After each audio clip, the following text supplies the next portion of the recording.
I think we have a question from Stanley from CNN. Hello po, good day. Stanley Gahete here of CNN Philippines.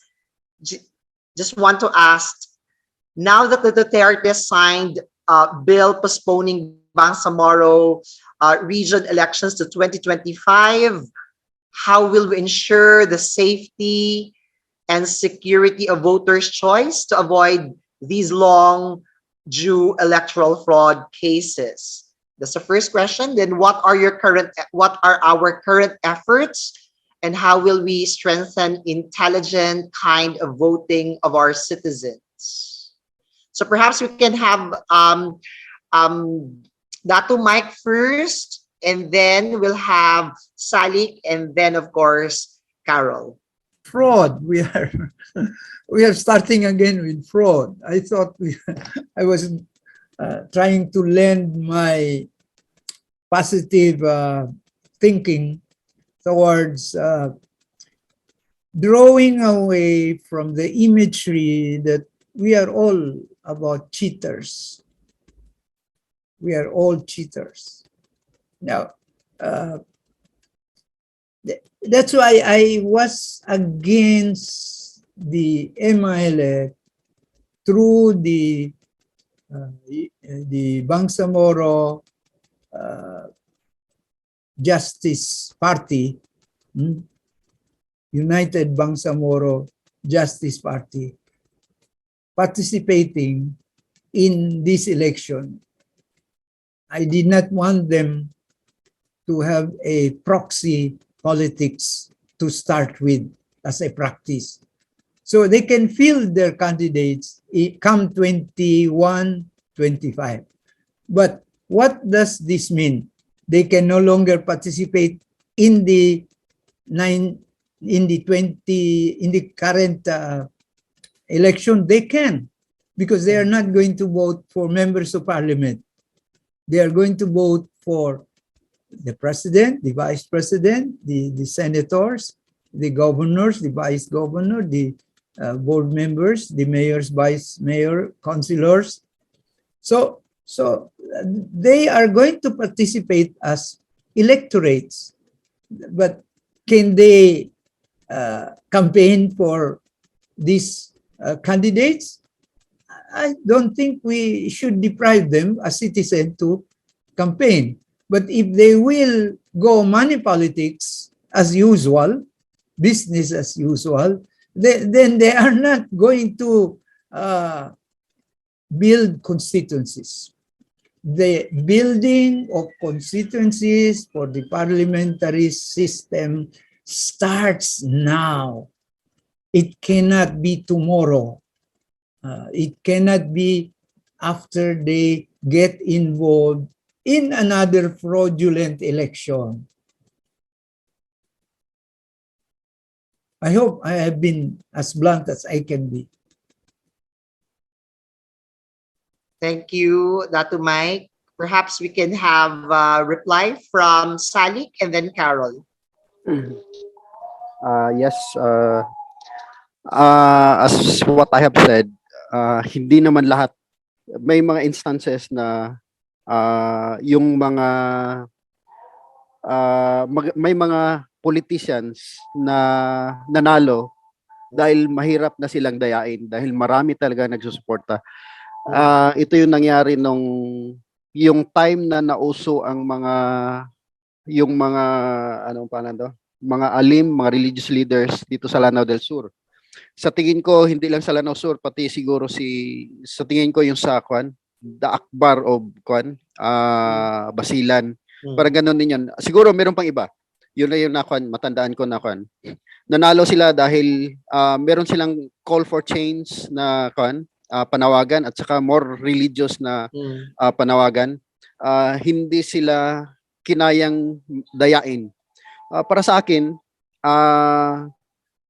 itong MILF, actually pwede sila mag-introduce ng change dahil meron silang organization down to the ground, at saka malawak yung kanilang supporters.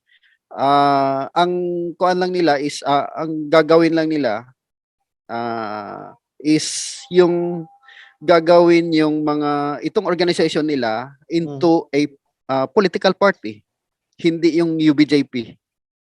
Sa tingin ko, they should act as a political party. Ipaintindi nila sa mga lahat ng membership nila, babae at saka lalaki, kasali na yung mga youth at saka yung mga adolescents, na ito yung mga yung vision natin as Bangsamoro. Ipaintindi sa kanila lahat ng as party, ito yung pinaka-aim ng party natin, na pagdating sa election ng 2025, hindi sila mahirapan magkampanya dahil meron silang down to the ground talaga na mga dahil naintindihan ng mga membership nila, hindi sila tatanggap ng pera for kibali, pwede nilang maintindihan kung ano talaga yung tunay na election. Yun po ang tingin ko. Maraming salamat. Thank you, Salic. Ka, you want to reply? Very quickly lang, Haj, I think voters' education should really be an everyday decision, no? Not just during the campaign period. And I really hope also that civilian monitors will continue as Salic and company are doing. I don't know if they can continue with this year. Are you monitoring next year, Salic? Sana may funding. Oh no.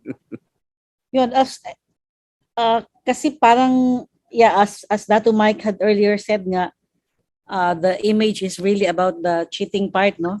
But he did give some recommendations that I hope the Bangsamoro Parliament will consider, so that we can move forward and have a new Bangsamoro narrative during elections. Okay. Hindi yung cheating capital of the country. Yeah. Thank you. There's another question from Bon Sarmiento, of course, of MindaNews. This question is addressed to Datu Mike. Datu Mike, how will the fielding of the candidates of the UBJP for some local positions in Maguindanao gubernatorial race, for example, Kong Toto Magudadato versus Governor by Miriam Sangki Magudadato, play out in 2025 parliamentary elections? Well, no, this is under the present election, under the presidential, national election, and local election. So they have taken a position. They have endorsed former Governor Toto Magudadato, now a congressman running for governor, and then the clan, the families are endorsing Miriam, the incumbent governor. So they are participating. This is not a proxy politics. They have fielded other candidates who are proxy members of UBJP. Now, I am been misunderstood. Sometimes United Bangsamoro Justice Party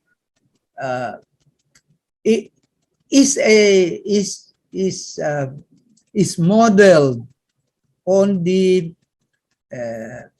Malaysian UMNO party. So it's a party that is a dominant party in Malaysia, but which has crumbled also. So I think they should rethink that. That the model of an UMNO, you know, the UMNO was, I was asked to address the UMNO when we were there together with then Chairman Murad, not yet interim chief minister. And my message to them was to remind them that it was a party that advocated for independence for Malaysia, for the British colony, post-independence. UMNO has undergone several changes, and now they're facing difficulties using that same party. That's why PM Mahathir came back. Okay, let's go back to the situation we are in. So that United Bangsamoro Justice Party cannot be inclusive if it is more or less only for the MILF membership. They cannot reach out to other people because I think that party can carry them, but can it carry them to a point where they would be constituting that cabinet government that I am referring to in the ball? The ball requires that the majority party or the party that will win will be the one that will constitute the government of the day, the ministerial government, the cabinet and the different ministers. Now, what they can do, of course, is invite coalition. But there are no other, as of now, regional party.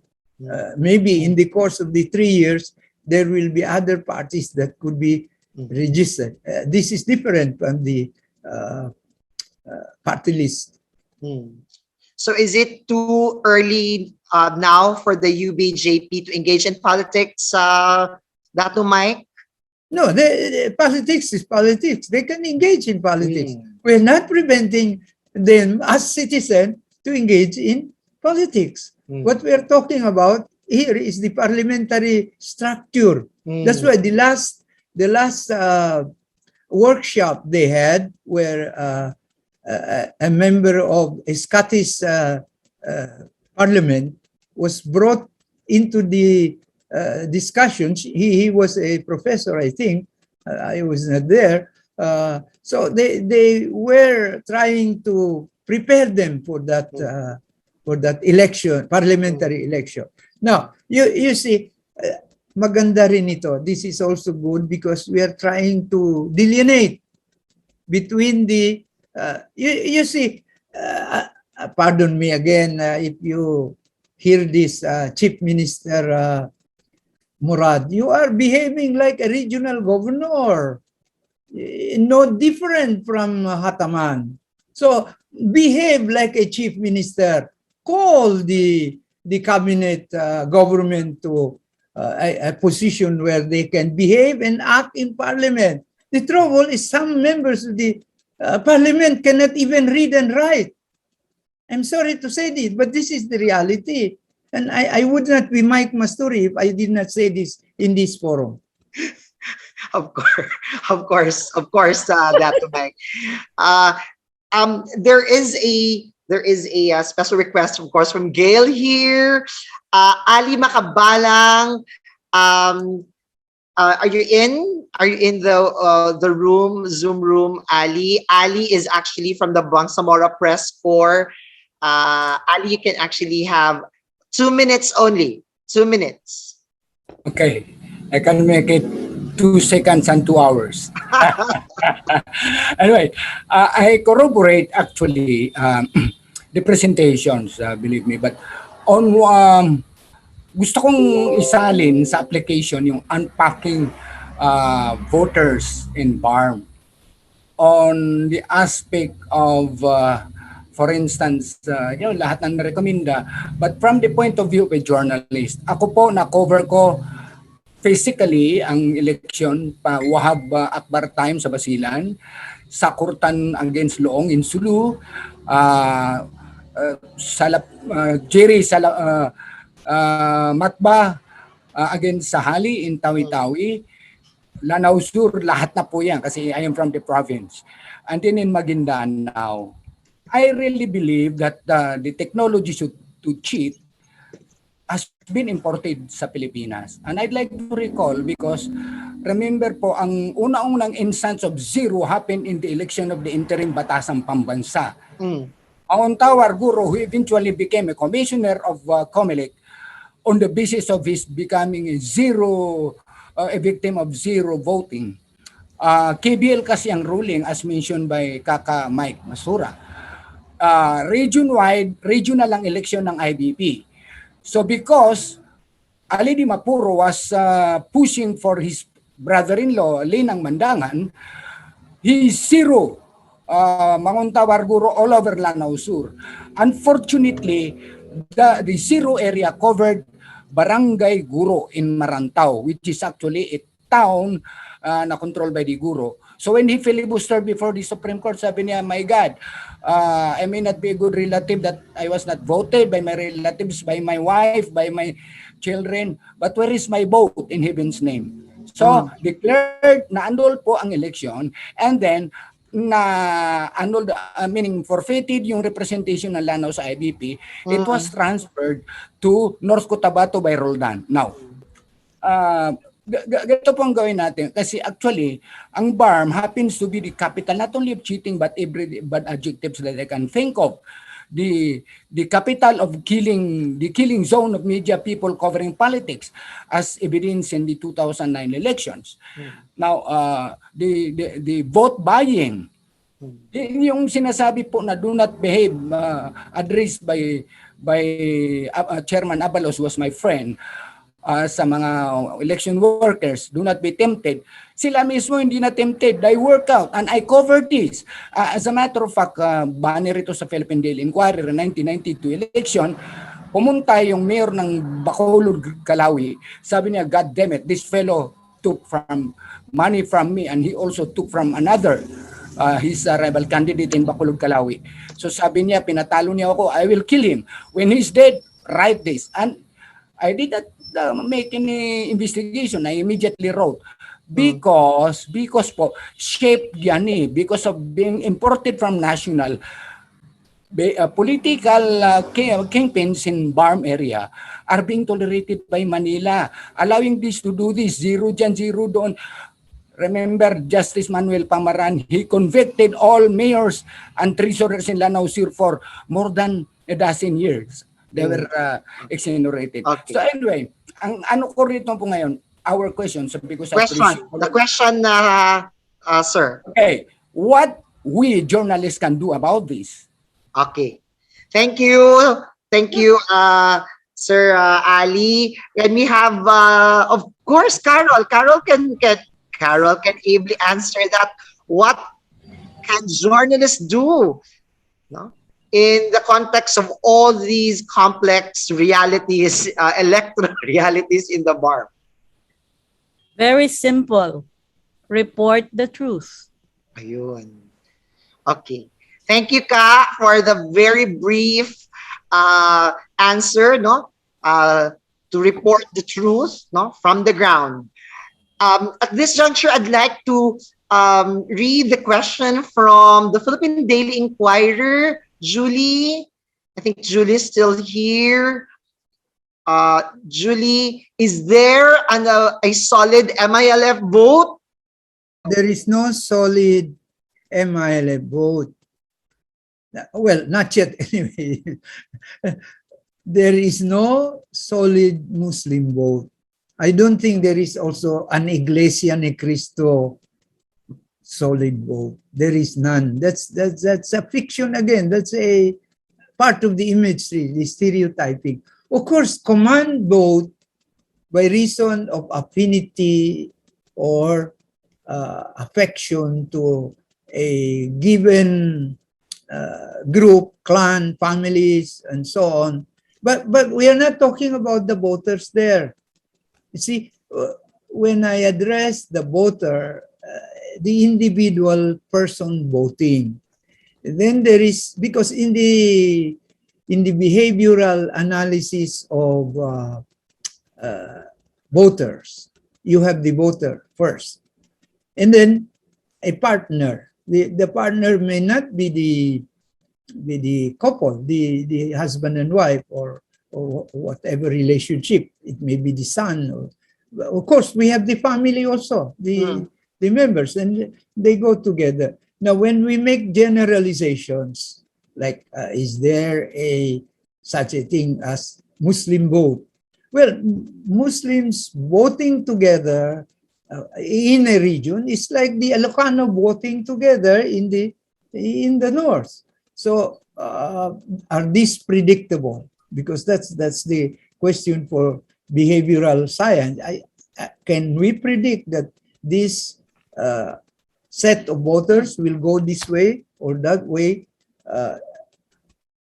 I think we can, but there is no such thing as a sole MILA vote, and there will be none. Yeah, just a comment from Melot, although this may actually call for a different forum. This data say a lot about women's vote. In December 2020, a baseline study among 500 BWAP members was conducted. One of the questions was, who does the decision over who to vote for in elections? 62.5% said it would be the males in the family or the husband, particularly in Lanao del Sur, and 42% in Maguindanao. We'll have the last question, of course, from the Editor-in-Chief of MindaNews, Carol. Carol's question is directed to Datu Mike. There may be electoral reforms at the regional level under the Bangsamoro Electoral Code. But if the political behavior is still as it is now, in 2022 and 2025, are we not going to see a Bangsamoro parliament that will be dominated by the members of the political clans coming from the same political clans by 2025? This question should be lumped together with the anti-dynasty mode. You see, as a historian, I want to remind you that the first edict of King Philip II was to declare all the chieftains in the islands to be the cacique. So unless we are going to have a real revolution and put a bullet into the heads of all these caciques, we will never see a real egalitarian rule. But I think that that's the ideal of some other regime. So you see, there will always be elite, to my mind. There will always be elite among people. They may not be called elite, they may not be called... I always tell you this as a political science or as a lawyer. I'm not trying to be a professor again, but you see, the Americans who invented mass democracy, they were the first practitioners of dynastic election. And why do I say this? Well, the presidents of the United States history, father and son, George Bush, and you see, these are the latest. No? But before that, the Adams, grandfather and grandson. You see, now therefore, you see this idea of a ruling elite. There will be always a ruling elite. But how we deal with this as representatives, I think is the more important question. Will they be representative of our sectors, our ideals, or our issues? Public issues will always be debated, but not on the basis of cleavages between clans, between elite and unless we go for a classless society. All right, thank you very much, Datu Mike.